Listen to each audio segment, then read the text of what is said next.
তিনি নবরূপে নিজেই নারায়ণ রে পাগল গো তুমি নাগর গুরু কেমন হায় হায় তুমি নাগর গুরু কেমন রে পাগল গো তুমি নাগর গুরু কেমন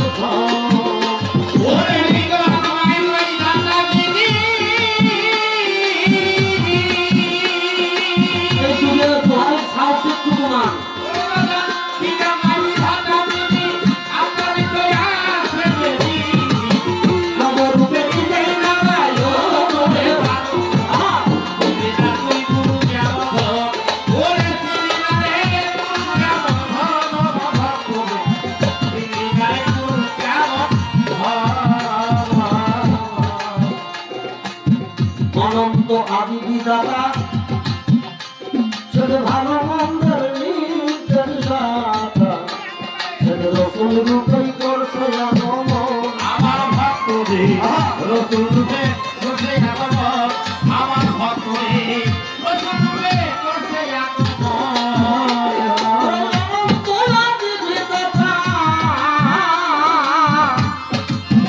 আমার বাগান ভালো মন্দের নির্দেশাতা রসুল রূপেই করছে আগমন আমার ভক্ত রে রসুল রূপে করছে আগমন আমার ভক্ত রে রসুল রূপে করছে আগমন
আল্লাহর হুকুম হলো দুইটা, একটা হলো আদেশ আর একটা হলো নিষেধ। এটা করো, এটা করো না। রাসূলের হুকুম নাই, এটা করো আর এটা করো না। পীরের হুকুম দুইটা। যদি কোনো মানুষ বায়াত হয় তাহলে ভালো রাস্তাটা দেখায় আর খারাপ রাস্তাটা নিষেধ করে। একটা হলো আদেশ আর একটা হলো নিষেধ, একই বিষয়। যখন রেফাত প্রতিষ্ঠা হইল তখন জান্নাতের দ্বার খুলিয়া গেল। আসে খোঁজা ভরে ওই করো আমার ভক্ত রে আসে খোয়া ভজে ওই করো আমার ভক্ত রে আসে খোয়া ভজে ওই করো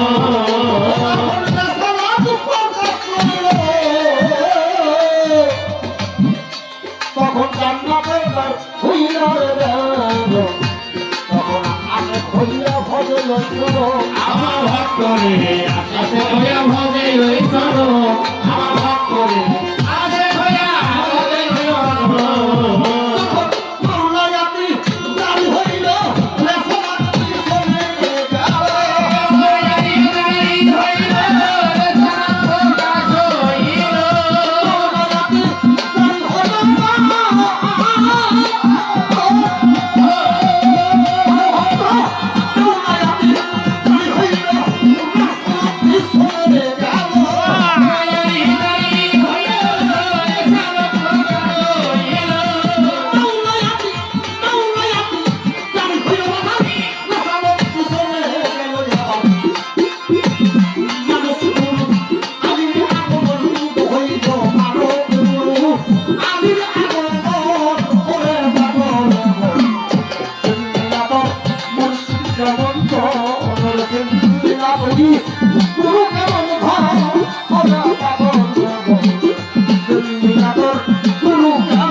বাজান নবী আল্লাহ নবী আমি তো তার আদর গুরু হইল তাদের একজন আমার ভক্তরে গুরু হইল তাদেরই একজন আমার ভক্তরে গুরু হইল তাদেরই একজন এই দিন খারাপ ভক্ত আল্লাহ নবী আমি তো তার আদর গুরু হইল তাদের একজন আমার ভক্তরে গুরু হইল তাদেরই একজন আমার ভক্তরে গুরু হইল তাদেরই একজন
পবিত্র কোরআন সূরা বানী ইসরাঈল মুসা নবী বানী ইসরাঈলের নবী ছিল এটা পবিত্র কোরআনের সূরা বনী ইসরাঈলের মধ্যে তাই প্রকাশ করিয়া যায় এই মুসা নবীর আমলে মুসা নবী আল্লাহর সাথে যত কথাবার্তা আদান প্রদান করছে আর কোন নবী করতে পারে নাই এই মুসা বলল হে আল্লাহ আমারই জানা নাই আমার চাইতে বড় জ্ঞানী আর দুনিয়ার মধ্যে কেউ নাই আল্লাহ বলল হে মুসা তুমি এখনো সমুদ্রের পানির যে কণা একটা কণা এই একটা বালির কণা 70 ভাগের 1 ভাগ কেন তুমি মুসা এখনো জানতে পারো না মুসা কয় তাহলে আমি কিভাবে জ্ঞান অর্জন করব আল্লাহ কয় একটা কই মাছ ভেজে তোমার ব্যাগে নিয়ে রওনা করো উনি রওনা করলেন আল্লাহ বলল ওই ভাজা কই মাছ তাজা হয়ে যেদিন পানির মধ্যে রওনা করবে সেখান থেকে একটা রাস্তা বের হবে ওই রাস্তা দিয়ে তুমি মুসা অগ্রসর হয়ে সামনে গিয়ে একটা মানুষের সঙ্গে দেখা হবে ওই মানুষটার কাছে গিয়ে তুমি দেখো তুমি জানি না ওই মানুষটা জানি তো মুসা নবী সেখানে গিয়ে কত ঘটনা বলবো না ফুয়াস খিজির আলাইহিস সালামের সঙ্গে তার সাক্ষাৎ হলো আল্লাহর নবী হয়ে মুসা ওই লোকটার কাছে বায়াত গ্রহণ করছিলেন জ্ঞান অর্জন করছিলেন এলমে লাদুনি শক্তি পেয়েছিলেন এগুলো আপনার নবী হয়ে তখন তার এলমে লাদুনি শক্তি অর্জনের জন্য আর একটা মানুষের কাছে যাইতে হয়েছে সূরা ফাতিহা 10 নম্বর আয়াত আল্লাহ বলছে ইন্নাল্লাযীনা ইউবাইনুকা ইন্নামা ইউবাইনুল্লাহ ইয়াদুল্লাহি ফাওকা আইদিহিম হে রাসূল যাহারা আপনার হাতে হাত দিয়া বায়াত গ্রহণ করলো আপনার ওই হাতের মধ্যে আমি আল্লাহ আমার কুদরতি হাত রহিয়া গেল তারা আমার হাতে বায়াত গ্রহণ করলো সূরা মুমতাহিনার 9 নম্বর আয়াত আল্লাহ বললেন হে মুমিন বান্দারা তোমরা মুমিনা নারীদেরকেও বায়াত গ্রহণ করাও নিরন্তর নিয়ে মানুষের পুষ্য মানুষের মুড়ি দেওয়ার তত্ত্ব তার পাল্লি হোস না হলে না হোস এখন আসেন কেউ হানাফি গোত্রে কেউ আহলে হাদিস বিভিন্ন মতভেদ বলে আমরা বাংলাদেশের যারা বর্তমান মুসলমান তাই বেশিরভাগ হানাফি গোত্রের মুসলমান আর এই হানাফি গোত্রটা দয়াল নবী রাসূলের আহলে সুন্নাতুল জামাতের অধিকারী সেই হানাফি ইমাম হানাফি রাহমাতুল্লাহ আলাইহি উনি নিজেও বায়াত হয়েছে এবং উনার নিজের লেখা একটা কিতাব তার মধ্যে উনি লেখছে যে মানুষটা বেপরিধান ভাবে মারা যাবে তার মৃত্যুটা হবে জাহেরিয়াতি মৃত্যু। এখন তুমি যদি হানাফি গোত্রের মুসলমান হয়ে থাকো তাহলে ওই গোত্রের ইমাম যখন গুরু ধরছে বায়াত হয়েছে আর তুমি না ধরেই হানাফি গোত্রের দাবি করো, তুমি কেমন হানাফি মুসলমান ওটা আমরা বুঝি। হ্যাঁ, এখন আসেন গুরু পায়ে ভক্তি দিলে গুরু কি দেয়? গুরু আশীর্বাদ দেয়। আর গুরু যখন ভক্ত বাড়িতে যায় প্রশ্ন করছে তাকে আসন দিব কি সেবা দেব কি বা দেব? এখন তুমি যেমন 50 টাকা দিয়ে দক্ষিণা দিছো, না দিয়েও ভক্তি দিলে তো আমার আশীর্বাদ হয়ে যাবে। ওরা 50 টাকা দিয়ে যাবি না হয় না গো। হায় রাধাবল্লভ সরকার লেখছে ভোগ দিলে ভগবান মিলত, আল্লাহ মিলত সিন্নিতে, বড় করে ভোগ সারাইয়ে বাচ্চা পারত তিনিতে। সেটা বাহিরে বাতুনি ভাউলা ভক্ত নিয়ে করে খেলা, কিবা তাহার লীলা খেলা করছ কি তার আয়োজন। এটা টাকা দিয়ে কিনার বিষয় না। সংক্ষেপে আমি তোমার ধরে ধরে জবাব দিলাম। ধরাসতির জীবনীটা পড়ে দেখো, নারদ আর কৃষ্ণর ঘটনা। ভক্ত পরীক্ষা করতে গিয়ে ধরাসতী কিভাবে আসন দিছিল কত ঘটনাতে এক স্টেজে বলা যাবে না, সময়টা বেশি হয়ে যাবে, সংক্ষেপে বললাম।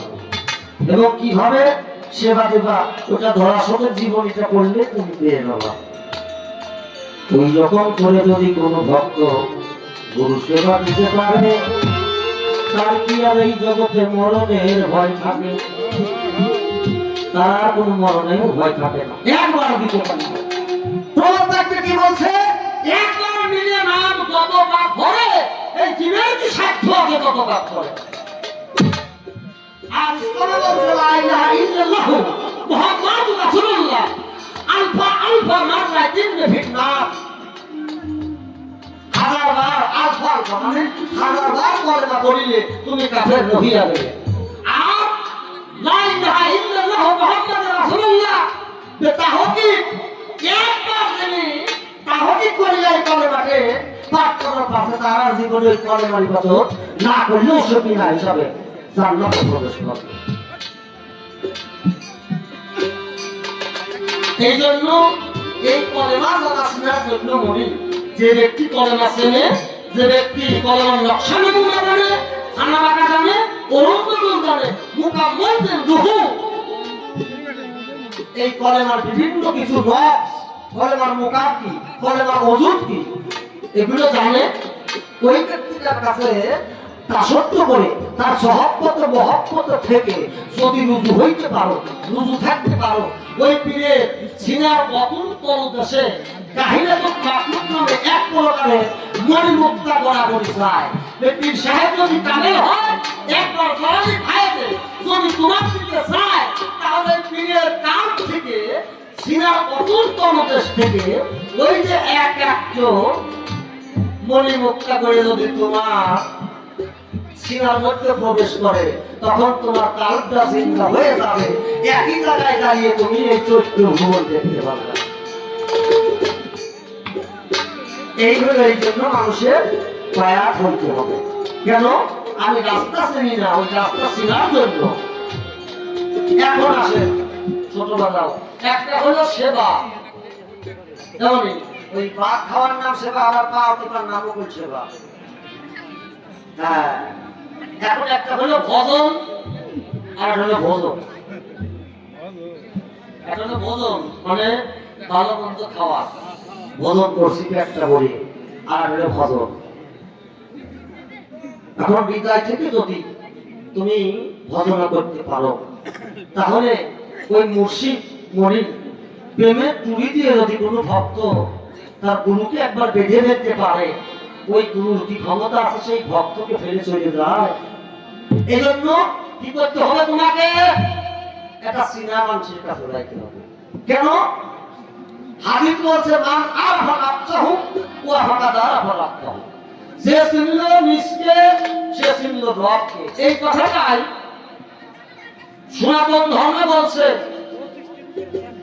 চৈতন্য চৈতন্যের মধ্যমিক লীলায় সনাতন শিক্ষায় মহাপ্রভু বললেন, আমি কার কে বা আমার জানে তাপত্রয়, ইহানা জানিলে জীবের কৈশে হিত হয়। গীতার মধ্যে শ্রীকৃষ্ণ বললেন, আত্মানাং বিধি, আত্মাকে চিনলে প্রভুকে চিনা যায়। সক্রেটিস বলছেন, নো দাইসেলফ, তুমি তোমাকে চেনো। এই চিনার জন্য আর একটা চিনা মানুষের কাছে যাইতে হবে। এখন আসেন, নবী কোন করে নাই মরি, একটা গানই আইছিল, জানো না তো? গানটা গাই মেলা দিন গাই, যখন প্রশ্ন করছে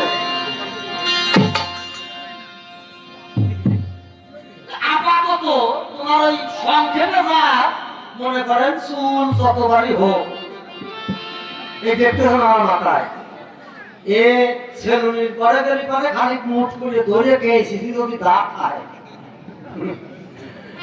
ধরে খালি এক কোষ।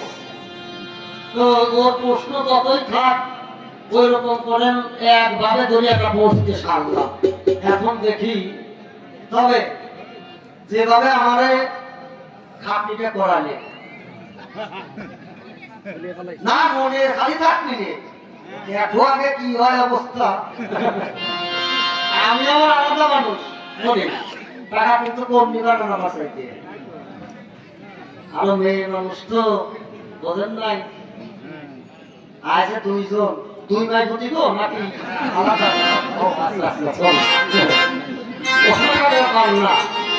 হ্যাঁ, কারণ মা কলাম দিলে তোর উস্তাদ সেদিন রাখি, হ্যাঁ আপনি আমাকে দুই ভাই প্রতি কর, আমি বলে না পাবো আমার মা তুই আর দিলে আমার বাপে, তাই মাই প্রতি ও ওটা কিছু না। এখন বিষয় হলো টাকা যখন কম আপনি নেবেন জানে, তখন সারা রাতে যে আপনি প্রশ্ন করবেন আর আমি হলো আপনার জবাবই দেব। আপনি তো এটা একটু বলবেন নাকি বলবেন না? আপনারও একটা একটু বলতে হবে। তবে আপনার প্রশ্নের ভাবে আমি বলছি যে ভক্ত আর যেন তেন ভক্ত না, যে বর্তমান কম্পিউটার চালায় ও দেখেন যত তামার তার লাগে, নইলে কিন্তু ওই তারে আগুন ধরে যাবে। তত আমার এই ভক্ত পাকিয়ে তামার তার হয়েছে, কেমন তামার তার ওটা একটু মাঠে টিভি দিয়ে দেখা লাগবে। হ্যাঁ, খালি গুরুবারে এসে খাবাই না কিছু গুরু যদি করছো, এটাও তো আমার পরীক্ষা আছে, আছে না? নবী মুনি পরে না আহার মেরাজে গেলেন, চৌথা আসমান সিদরাতুল মুনতাহা পর্যন্ত জিবরাইল সীমাবদ্ধ। এরপরে রব রব নামে কক্ষে উঠলেন, ওখানে আর জিবরাইলের যাওয়ার কায়দা নাই, পাখা বুঝে যাবে রব রব। সেখানে উঠে আল্লাহ আরশ কোরআনের মাকামে মাহমুদায় দিয়ে সেখানে মেরাজ হয়। তো রাসূল বলল, হে আল্লাহ, আমি তোমার কথা শুনি, তোমার দেখতে পারি না, কারণটা কি? আল্লাহ বলল, হে রাসূল, আমি কোনো বেমুরিদের সঙ্গে সাক্ষাৎ করি না। রাসূল বলল, আমি এখানে বায়াত হব কোথায়? আল্লাহ বলল, তুমি তোমার চক্ষু বন্ধ করো, হাত অগ্রসর করো। রাসূল সেখানে দাঁড়িয়ে চক্ষু বন্ধ করলেন, হাত অগ্রসর করলেন। তার হাতের মধ্যে একটা কুদরতি হাত আসলো, সেই হাতে কলেমা হাত পাঠ করে রাসূল বায়াত হলো। উনি চোখ খুলে দেখে নিজের ডান হাত দিয়ে বাম হাত ধরে রাখছে। এইবার সম্মুখের পর্দাগুলো উঠে গেল, উঠে গিয়ে রাসূলের সঙ্গে আল্লাহ সাক্ষাৎ, দেখে আল্লাহ নিজেই সেজদারত। রাসূল প্রশ্ন করলেন, 18,000 মাখলুকাতের সমস্ত সৃষ্টিরা তুমি প্রভু তোমার নামে সেজদা করে, তুমি আল্লাহ কার জন্য সেজদারত? তখন আল্লাহ পাক তাবারক তাআলা সেজদা থেকে উঠে ফেরেশতাদের নিয়ে সেখানে উনি দরুদ শরীফ পাঠ করলেন। যে আমার কাছের নবী, মাছের নবী, চন্দ্রের নবী, সূর্যের নবী, সে নবীদের নবী, সে আমার ফেরেশতার নবী, আল্লাহ কাছে আমার নবী, আমি তার জন্য সেজদা করব। যেমন গুরু ভক্তের ভাই ভক্তি দেয়, অবশ্যই দেয়। কখন দেয় জানেন? টাইম আছে, সেই জায়গায় যা, কোন সময় যায় ওটা বলবো না, থাকেন। বলছি না গুরু শিষ্য পথ দূর আছে, একজন মূল্য না দেখা পর্যন্ত দম নাই।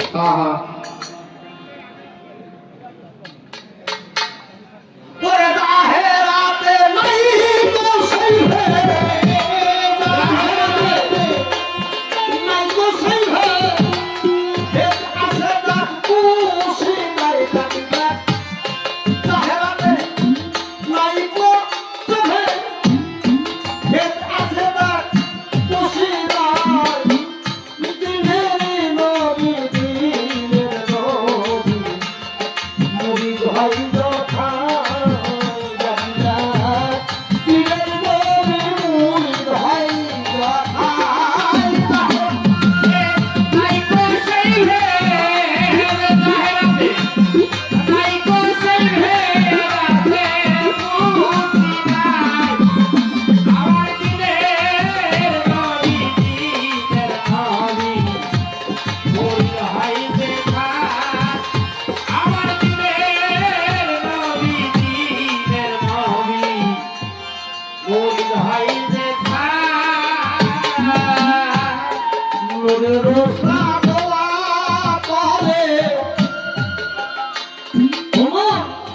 সেদরা তুলমুন তাকে রলে নূরে সাদরা পরে, ওরে মন সেদরা তুলমুন তাকে রলে। নির্বিয়ালা দেখালেন নবীকে, নির্বিয়ালা দেখালেন নবীকে, নির্বিয়ালা দিলেন নবীকে, নবীকে ঘুরায়। দেখিলাম নির্বিয়ালা দিলেন নবীকে, নবীকে ঘুরায়। ওদিনের নবী, দিনের নবী, মুরিদ হইয়া খায় জানিদার। দিনের নবী মুরিদ হইয়া খায়।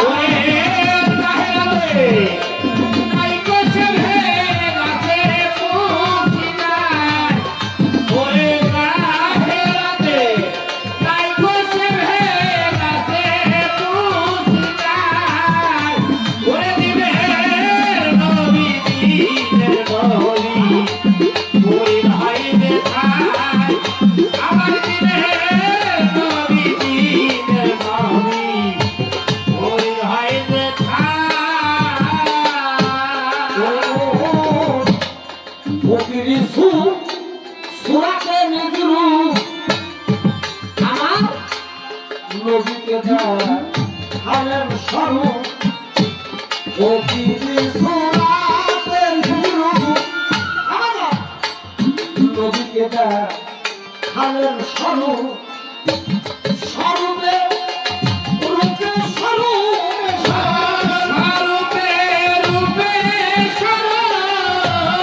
স্বরূপে রূপে স্বরূপ মুদানি হয়। আমার নবীর চক্ষু দানি হয়।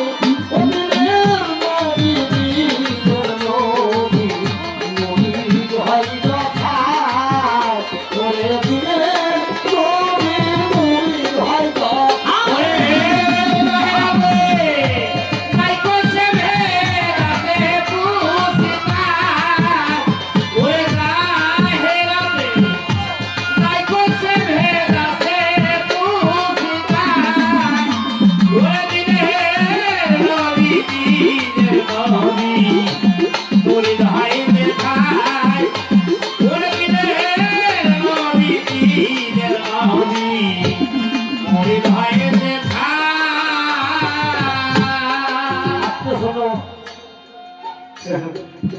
তুমি যে জায়গা গান রাখছো, কথা রাখছো, এর উপরে আমি একটা জবাব দিই, হাতি কথার জবাব। আমি একটা গান গালাম, তৌহিদের গান খুলিয়া এই তিন ধারা প্রাপ্ত যারা আল্লাহ, নবী আর ইতারা। একটা হলো এই তিন ধারা কি, একটা হলো রৌদিয়া, আর একটা হলো আরবিয়া, আর একটা হলো উলহিয়া। এই তিনটে ধারা প্রাপ্ত যারা আল্লাহ, নবী আর ইতারা। মানে আপনার আহলে বায়াতের কোনো ধ্বংসই দেখা লাগবে না। আল্লাহ বলছেন হাদিস করছি আর থাকলে বিমনি আমি ভোটে ভে ভোট আমার ভে কে বলে কথা আল্লাহ কয়। কথাটা হাকিকতের বিচার করে যদি পারো এই জায়গায় আমার একটা প্রশ্ন করতে কালীবোধ করে তুমি প্রশ্ন পাই। উনি হলো গুরু যারা তিন ধারা প্রাপ্ত, ওদের বংশ লাগে না রে, চেহারা দেখলেই পশ্চিমের মধুসা মহাজনের একটা গান আছে, মহাভাবের মানুষ হয়েছে না, তার ভাব দেখলেই যাইছে না, কি দুটি ছোট ছোট মিথুনের মতো খারাপ, তার ভাব দেখলেই যাইছে না। মানে বংশের ঠেকা নাই, ওদের কে কেন হয়ে যায়। আচ্ছা বাবারা, এই যে আপনার সুন্দর একটা চেহারা মানুষ আপনার সামনে আসলে ভিতরে এমন পরিমাণ রাগ হয় ওই সারা সরে থাকে। আবার কুচ্ছিত চেহারা একটা মানুষ ওই মানুষটার সামনে আসলে কেন হৃদয় থেকে যেন তার জন্য দোয়া মাসিক করে সে যায়, এই মানুষটা আরো কিছুদিন বেঁচে থাক, হয় না এরকম? বিষয়টা এইরকম। তাহলে আল্লাহ বলে আমি ফকিরের ভেদ আর ফকির আমার ভেদ বলে মায়া হাত সেই কলে মায় আমার নবীকে পড়ায়, বলে মায়া হাত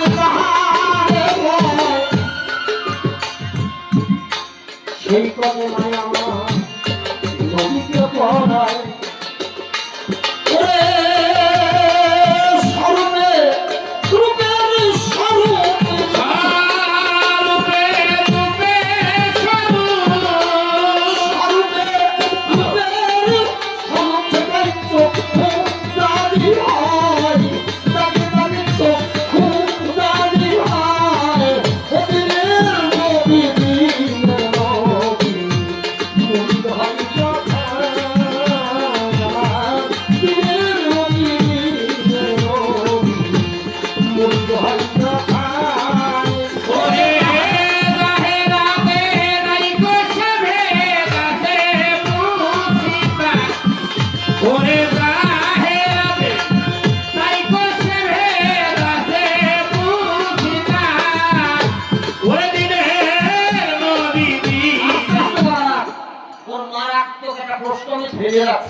শিক্ষা গুরু, দীক্ষা গুরু, মাতা পিতা, বর্তমান ভজনের গুরু, শ্রী গুরু, বিভিন্ন প্রকার, মানে গুরুর আর কোনো অন্ত নাই। একটা জায়গায় জায়গায় তোমাকে ভজন করতে হবে। মায়ের ভূতি কইছি বলে তো দোষ হয়েছে, একটা গান তোমার শুনে থাকতে মানে কোনো বাধা দিবি না।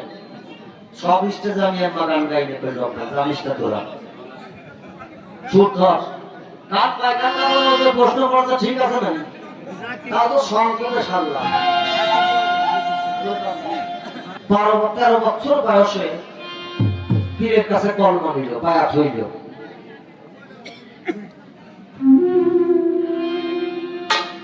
11 বছর হওয়ার পরে যখন 32 বছর ওনার বয়স হলো, তখন ওই মুর্শিদ কেবলা ভক্তকে রেখে চিরতরে দুনিয়া থেকে বিদায় নিয়ে চলে গেল।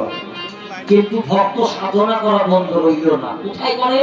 ওই গুরু যে ঘরে বসা থাকতো, ওই ঘরে বন্দিনী করতে করতে, গুরু নাম করতে করতে, ওই গুরুর মৃত্যুর বয়স, উপাদের বয়স 52 বছর যখন হলো, তখন পীর সাহেব ওই ভক্তটাকে খেলাফত দান করে যায়। আমার জানার দরকার এই ভক্তটাকে, এত বড় ভক্ত যখন তুমি আমার আয় দিয়েছো স্টেজে, হ্যাঁ, তখন ওই গুরু বিদায় নেওয়ার পরে, দুনিয়া থেকে চলে যাওয়ার পর আবার ঘুরে এসে 52 বছর পরে সেই ভক্ত খেলাফতি দান করবে। ভক্তটাকে গুরু বলার দরকার নাই, তুমি যখন ভক্ত দান করছো তখন ভক্তের কথাটা বলা নাকি। কথাটা খারাপ বললাম? মেলান করার আমি একখান করলাম। ওরে বাচ্চা বড় সরোয়ার দিগা আইকে আল্লাহর বান্দা হবি, প্রেমদাতা হয়েছে আমার দয়াল নবী। কথা সত্যি।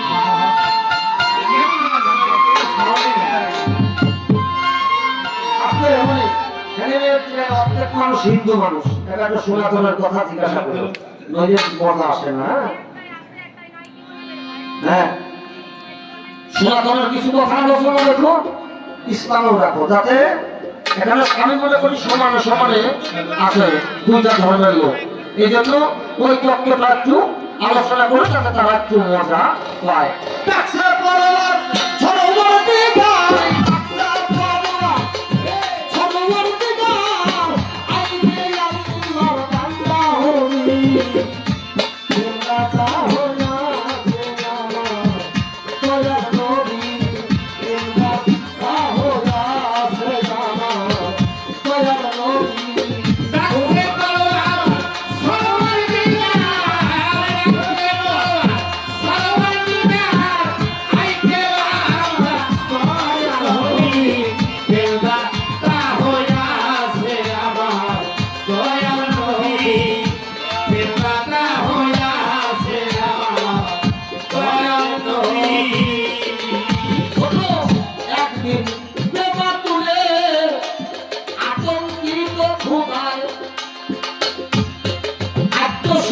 মহামায়া করে এখনো করার তুলে আতঙ্কিত খোদা আত্মশক্তি মহামায়া করে এখনো করার, সেই কারণে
তাইকে হয় উম্মতের কাছে মেরা দেবা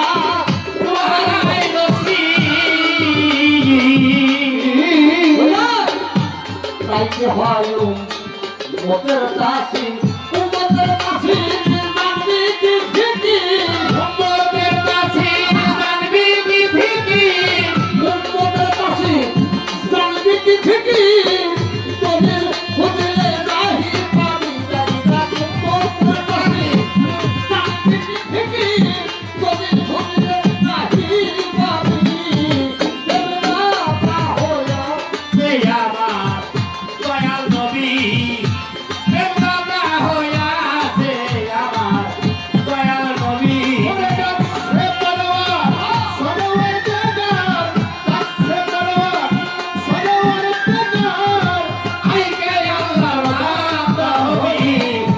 দেবতা হইয়া সে আমার দয়াল নবী, দেবতা হইয়া সে আমার দয়াল নবী। একদিন প্রেমা তুলে আতঙ্কিত খোদায় আত্মশক্তি মহামায়া তার চেতন করার বোঝাটা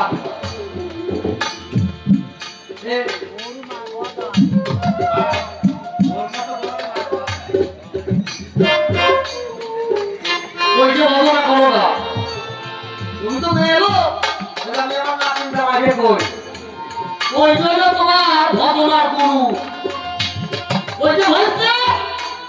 খাওয়া যাবে।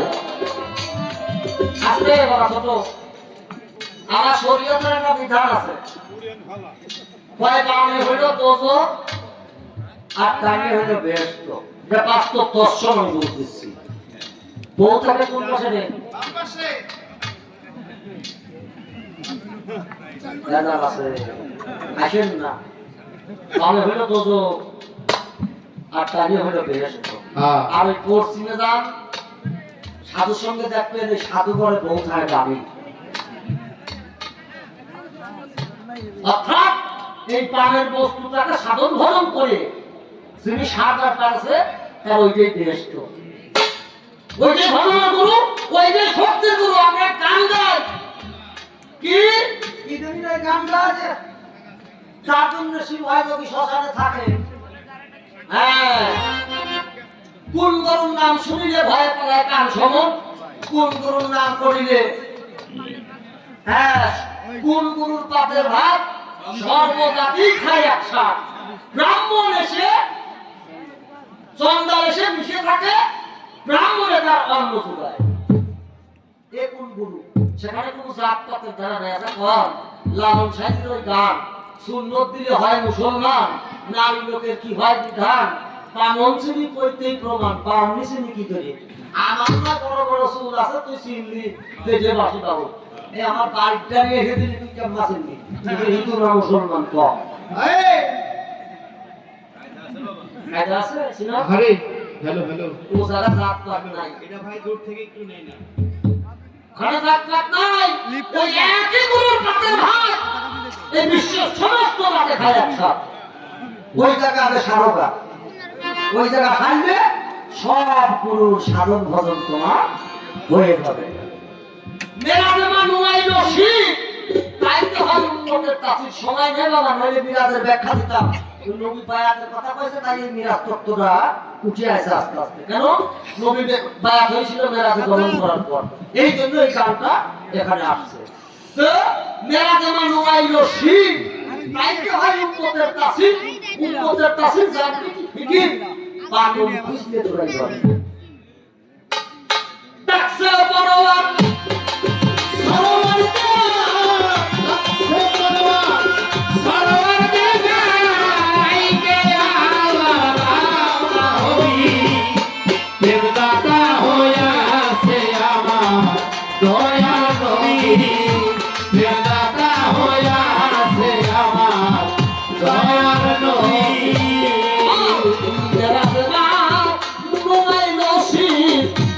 খাইতে হয় মোটের কাছে, রাজমা নয় রসে খাইতে হয় মোটের কাছে। দেখো উন্নত নাচের দাম দিতে ভিকি, উন্নত নাচের দাম দিতে ভিকি,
আছে আমার দয়াল নবী